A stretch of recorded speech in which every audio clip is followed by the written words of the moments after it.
Hey YouTube, today we'll be doing a video preview for the ModNation Racers demo for the PSP, and this demo will be coming to the PSN store in a couple of weeks. So I'm here to show you some of the features that you'll find in it. You can choose from one kind of race, but in the full game there are three. So here you'll see the track selection, as well as you can choose a kart and your character, which is called your mod. So you basically get a choice of two tracks, I think.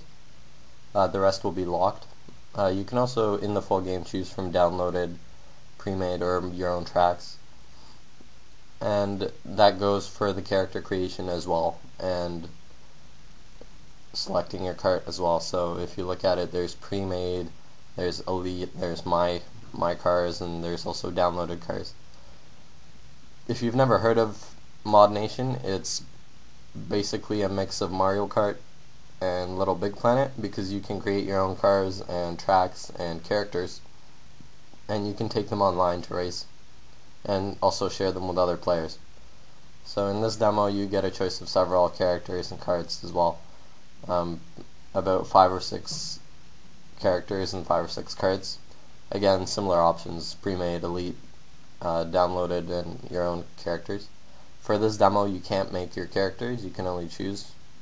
But you do have a short creation feature in terms of tracks that you can create, and I'll be showing that feature later on in the video. So let's start by picking a character, and let's jump into a race. So you can see that you can select a number of tracks, number of laps, how fast you want to go, and the number of AL characters, but all of that is pretty much locked in the demo.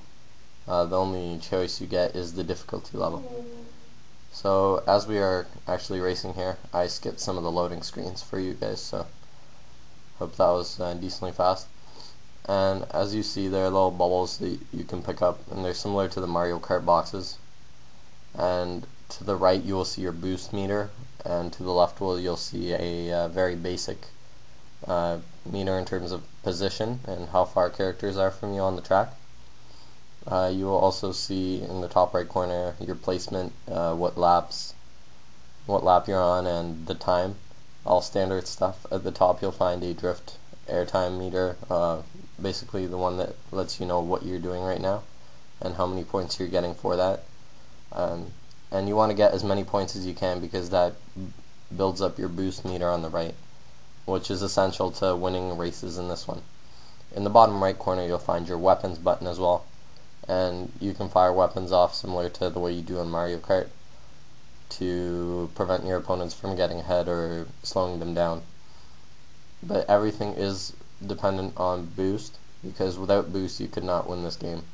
So it is one difference that separates it from the Mario Kart series, because boost can also be used for different abilities like shield and stomp abilities.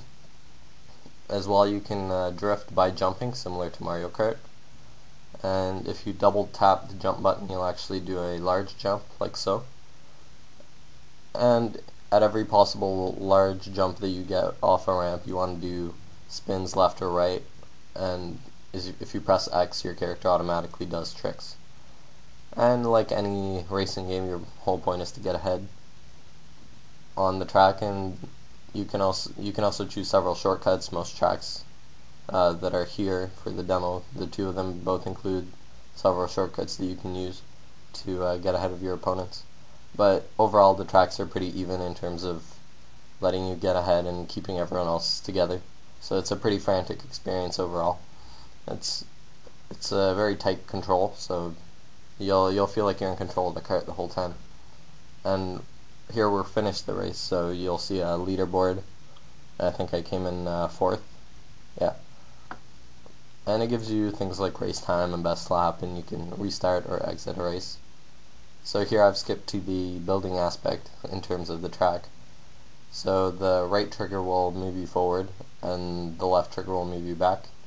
The D-pad or the analog stick can be used to move you forward, left, right. And if you press X, it will increase your height of the track, and square will decrease your height. So as you see, you're pretty much free to create any kind of track you want, except here they don't let you actually go under or over the track. So once you see, you'll be met with one of these warnings and you'll have to retrace your steps. This game also includes an auto finish feature, which if you press triangle, the game will auto finish the track for you. So that's really unique. If you don't want to bother with making really tight turns, you can just press the triangle button and get a track done really quickly. So after you're finished drawing your basic track, there are a couple of features available in the demo for you to play with.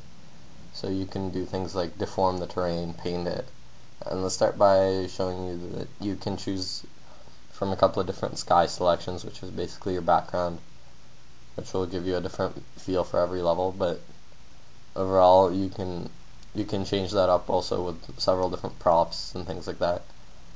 Props are on your right, coming up from a prop list. If you press circle, you can get a larger view of it actually, and choose from a large selection here of props that are both on the track and off the track. So let's start by placing some obstacles down that you can use to prevent characters from getting around. So it's very simple. You place something down, and if you select it again, you can move it or rotate it. So we can move it up, forward. You can also rotate it to any angle you like, and as well you can also set the dynamic options, which are things like timing basically. And you can set a lot of these objects because the meter is quite large, so you have a lot of room to build your stuff.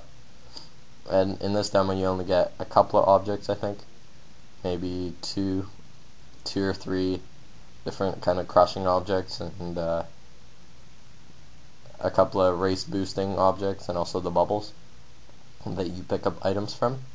But there is a large selection in the demo. So as I place this crane down, if I don't like the placement here, I can actually delete it or move it, whichever I prefer. And I can actually just leave it like that. But moving on, I'm actually going to place some boost panels, which you see on your right. And the menu is quite expansive. There's lots of different options for you to choose from. And once you think you're done, you can just press circle and move on to the next feature. And you don't have to do this in any specific order, you can just build back and forth. But let's go ahead and put down some houses. Again, these houses can be turned similar to the obstacles as well, so that they can face any direction.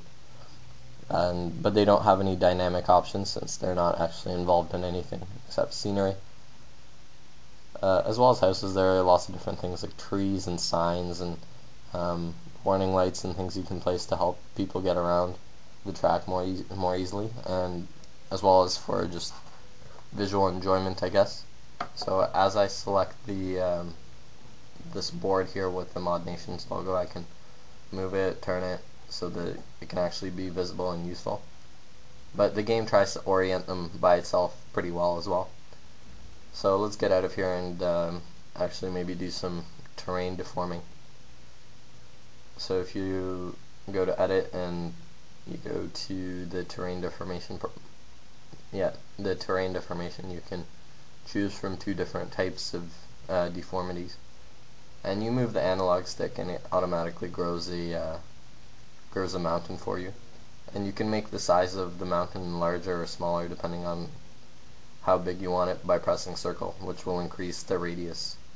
You can also raise the terrain or lower it, creating lakes and rivers and such. You can also paint the terrain and place some other props like trees. And there's also a reset feature which allows you to partially clear objects. So if you don't want to clear the whole track but you just want to remove the props, you can do that. And you can also paint the terrain with any color you choose, and this applies to mountains and any ground that you want to do. So moving on, you can actually test drive your tracks in this demo and ride them around and see how they work. But you can't save them in this demo, but you will be able to in the full game.